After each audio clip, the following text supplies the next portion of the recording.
Hello everyone, and welcome to another video, and welcome to another collection of romance scammers who were such poor failures that they never made it to their own videos. General Vincent M. Ceromi introduced himself to Flora. "Hello Flora," he said. "Thanks for accepting my friend request. It's my pleasure to meet you. I'm glad to be able to communicate with a beautiful lady like you here on Facebook. I feel honoured. So tell me, where are you from and where do you live?" "Hi," she said. "I live in a small village near Glastonbury in England. Where do you live?" "Hello, Flora," he said. "How are you doing?" "I'm General Vincent M. Ceromi, born and raised in Austin, Texas. I'm an Air Force general in the United States, currently on a peacekeeping mission in Doha, Qatar. What's your profession, if I may ask?" "I'm retired," said Flora, who for this video was being Flora. For all of those of you that I confused in the last one where Flora was pretending to be someone else. "I was a secretary," she said. "What peace are you keeping in Doha?" "Well," he said, "I've been here in Doha for a year now, and I will be coming back to the States as soon as the UN grants me my vacation here, and also taking my retirement. We're here to advance the interest of the United States, to serve and to protect US citizens in Qatar." "Why do you need to peacekeep in Doha?" asked Flora. "The US suspended diplomatic presence in Afghanistan and shifted its diplomatic operations to Qatar. As of today, we've suspended our diplomatic presence in Kabul and transferred our operations to Doha." "But what peace are you keeping in Doha?" asked Flora. "You said you're on a peacekeeping mission in Doha. Were you just trying to be impressive? Are you just stationed in Doha, doing nothing?" Google stepped in. Doha, it informed him, is the capital and most populous city of Qatar. Peacekeeping is one of the most effective tools available to the United Nations in the promotion and maintenance of international peace and security. Its strength lies in the legitimacy of the UN Charter and in the wide range of contributing countries that participate and provide precious resources. "Stop copying and pasting," said Flora, "and answer the question. What peace are you keeping in Doha? You said you're on a peacekeeping mission in Doha. Were you just trying to be impressive? Are you just stationed in Doha doing nothing?" "I've been in Doha for a year now," he said. "What peace are you keeping in Doha?" asked Flora again. Flora had already had enough of him by then, so she just copied the last two questions and kept pasting them. "Hello," he said. "You still here with me?" So she pasted the same questions. "Flora, you don't understand what I'm talking about." Yeah, I think you could safely say she didn't, mate. So she pasted the same questions again. "Calm down. Okay," he said. "I'm waiting ever so patiently for you to tell me what you're talking about," said Flora. "So last time, what peace are you keeping in Doha?" "So we can have an understanding," he said. And she started one of those counts of 10. "We're here to advance the interest of the United States, to serve and to protect US citizens in Qatar," he tried. Flora got to 0 and said goodbye. "We're here to advance the interest of the United States, to serve and to protect US citizens in Qatar," he repeated. "Yes, you said that," said Flora. "That's not peacekeeping. Goodbye." "Hello, are you complicated with something?" he asked. "No," said Flora, "just waiting for you to explain why you're peacekeeping in Doha. But you clearly don't even know what peacekeeping means." "I don't mean to have expressed myself to you," he said, "but I'm just honest and prudent." "By honest and prudent," said Flora, "you mean a lying, dishonest idiot. Goodbye." And she blocked him. Then along came Ikichakwu Ajibra. He prefers to be known as Steve Lacon, and he thought he'd try his luck with the new, less annoying version of Denise. "Hello there, how are you doing today?" he asked. "Hi," said Denise a bit later. "I just found your message." "Okay, dear," he said. "Hope you had a wonderful day today." "I don't recognise your name," said Denise. "I'm curious what you mean by a bassist on your profile." "I'm Steve by name," he said. "I can see that," said Denise, "but I don't recognise your name. Do I know you?" "I don't think so," he said, "but we can still know each other well if you don't mind." "I'm curious what a bassist means on your profile." "I play the piano and bass guitar too," he said. "Oh, you went to Oxford Uni?" she asked. "Yeah," he said. "What about you?" And if you've watched any previous videos with scammers who claim to have been to Oxford University, you probably know what's going to come next. "I studied at the old Guildford Tech," said Denise. "Which college were you at?" To which our man replied, "Boys' Private Junior Kindergarten School." "Where are you originally from?" "What do you mean?" asked Denise. "I live in Guildford in England. Which boys' private junior kindergarten school did you attend at Oxford University?" "OK, I'm originally from Serbia," he said, "but I live in Ohio, Cleveland, in United States. Are you married?" "Which boys' private junior kindergarten school did you attend at Oxford University?" said Denise. "I'm a widow. My Albie died 5 years ago." "So sorry," he said, "about that. I'm divorced, but I have a kid. Her name. She's 5 years old." And he sent a photograph of a little girl. "Which boys' private junior kindergarten school did you attend at Oxford Uni?" she asked again. "How long have you been a widow?" he asked. "OFGS," said Denise. "Can't you even be bothered to read what I said? For your convenience," she said. "I'm a widow. My Albie died 5 years ago." Followed by, "Which boys' private junior kindergarten school did you attend at Oxford Uni?" That's the 4th time I've asked. I'll now make you ask me 4 times if you have a question, adding 1 more time for each time I have to ask you again. Guess you're getting Alzheimer's and you've forgotten. "Yeah, I've forgotten," he said. "Do you remember what you studied?" asked Denise. "You might need to see your doctor." "That's a medical course," he said. "Then you really do need to see one of your colleagues," said Denise. "About your memory issues. I assume you've retired." "How old are you?" "I'm 55 years," he said. "And you?" "I'm 76, said Denise. "I'm so sorry about your memory loss issues. When did you have to give up medicine? Do you have a degenerative brain disorder, or do you have an acquired brain injury?" "Well," he said, having no idea what she was talking about, "I'm a medical contractor. I sell and supply all kinds of medical equipments and hospital devices in contract basis." "Oh dear," said Denise. "You really do have memory issues, don't you? You forgot which college you were at. Now you've forgotten that you studied a medical course. It's so sad. I'm very sorry." "I didn't have a memory issue. I'm fine," he said. "Then why have you forgotten where you studied?" asked Denise. "I've never met anyone that forgot that. I've also never met anyone that didn't know exactly what course they studied." "Smile," he said. "Do you live alone?" "Stop changing the subject," said Denise. "If you don't have memory issues, which college did you go to? And which course did you take? If you don't know, I'll assume you're lying to me and you're just a kid at home in Cleveland who's bored with school and is making up silly stories." Stumped for an answer, our man disappeared. He was followed by Henrietta Weaver, who prefers to be known as Andrew Smith. He or she also thought they'd try their luck with Denise. "Hello, Denise," he said. "How are you doing today?" "I'm very well, thanks," she said. "Wow!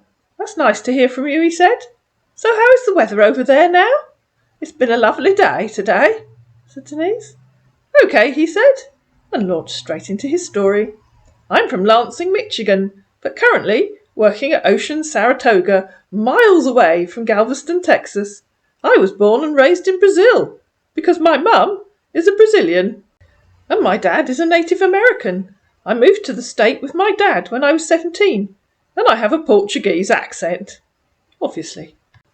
And of course he said that so that if he called Denise, she wouldn't spot his non-American, non-Brazilian, non-anything else accent, and might possibly think that he sounded Portuguese.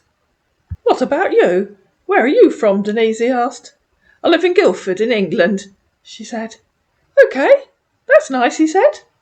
"Oh," said Denise. "Do you know Guildford?" "Well, I will appreciate us being good friends, in honesty and trust, although we just knew each other. We can share ideas and discuss about more issues as we talk more about ourselves, and as time goes on, there may be something great for us in the future. What do you say?"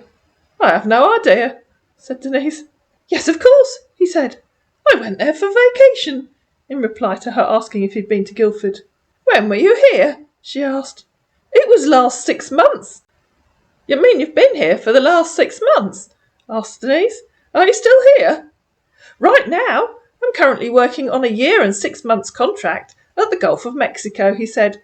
We just have 3 more months to end the contract with Shell Company before getting my retirement, which I pray God grant me my heart desires, because I really don't want to continue this loneliness all through my life. You were in Guildford before you went to the Gulf of Mexico? Asked Denise. Yes, Denise, he said. How long were you in Guildford?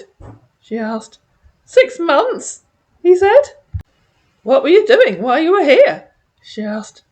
I just came there because I'm on vacation with my daughter, Denise. You spent 6 months vacation in Guildford? Where did you stay? South East, he said. Where's that? Asked Denise. South East isn't part of Guildford.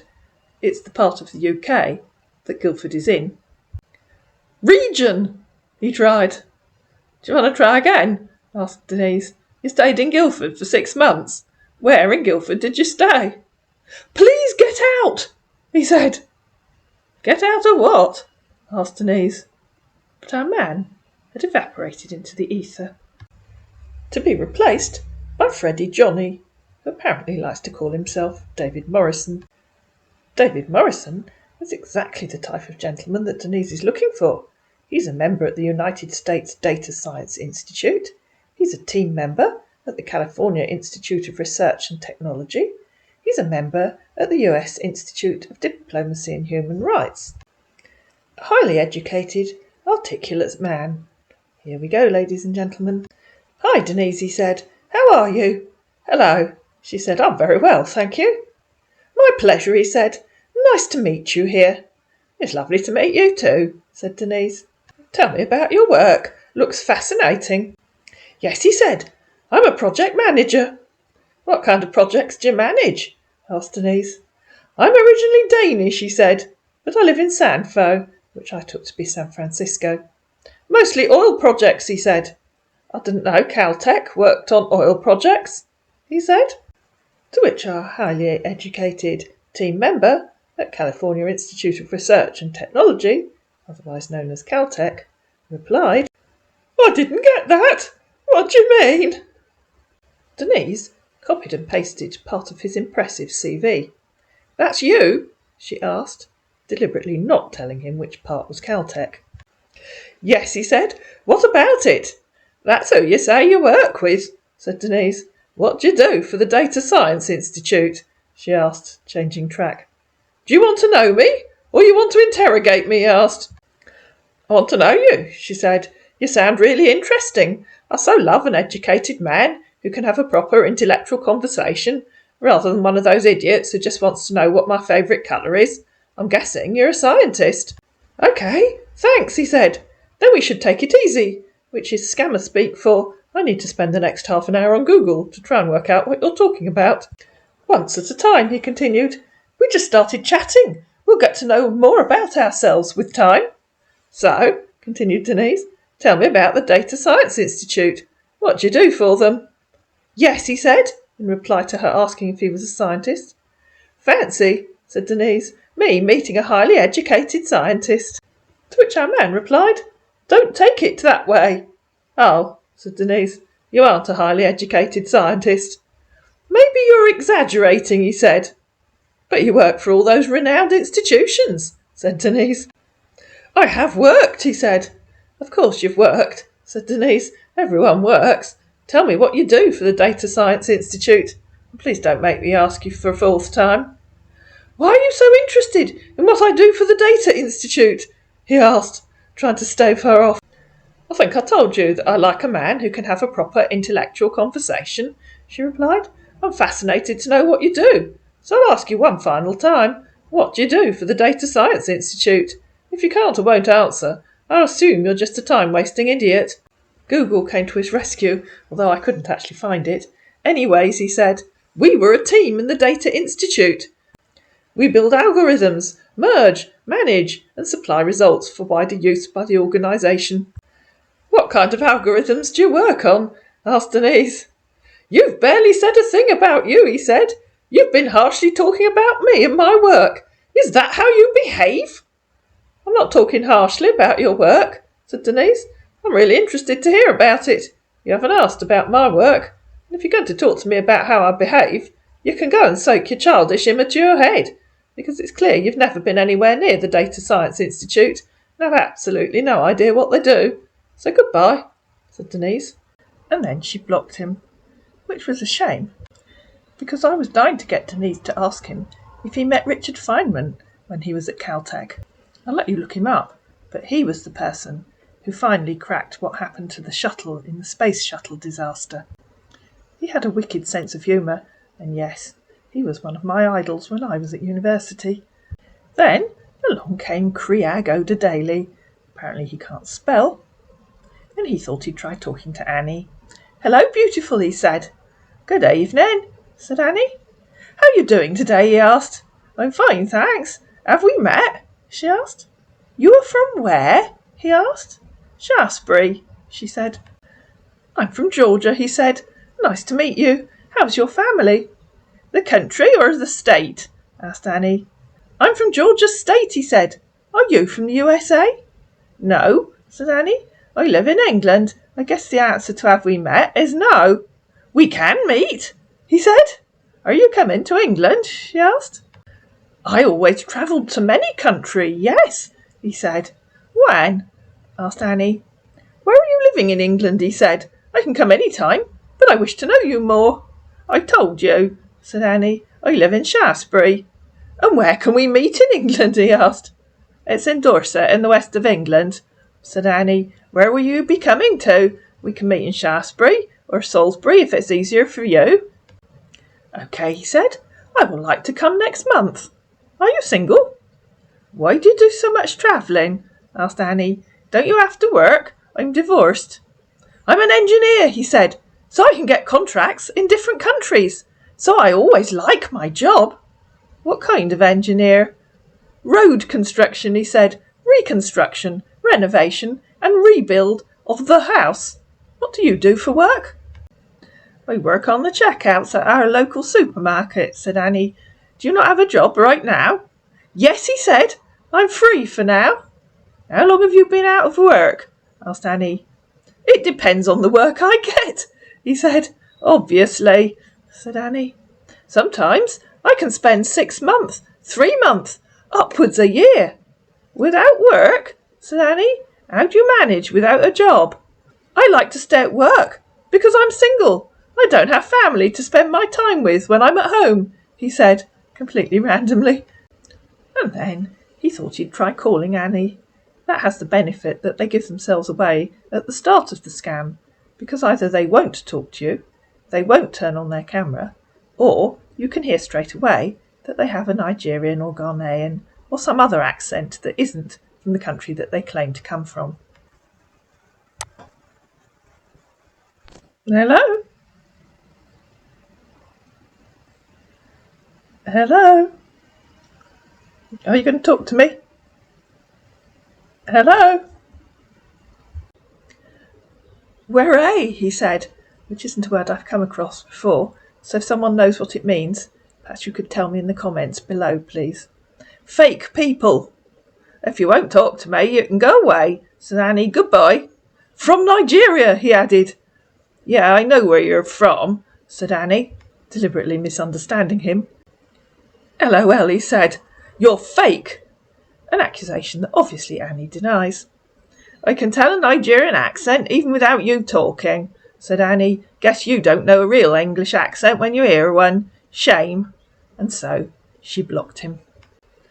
I hope you enjoyed this compilation of scams that were going nowhere. If you did, please like it. Please subscribe to my channel. Please comment down below. Please share this video with your friends. And I'll see you again in another video.